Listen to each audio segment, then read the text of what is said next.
Welcome back to another technical deep dive here in the debug zone.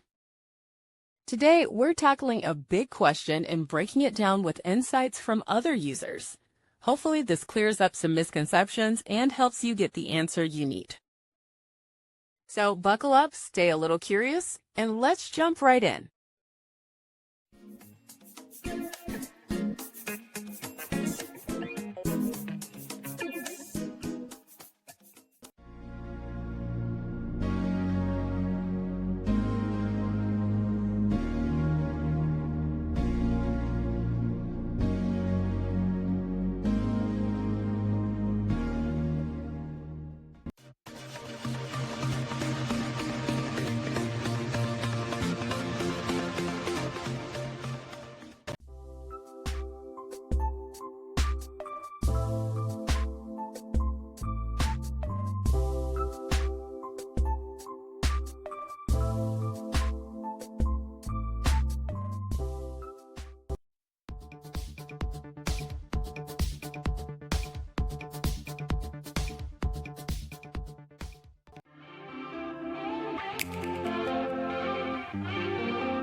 And that's a wrap.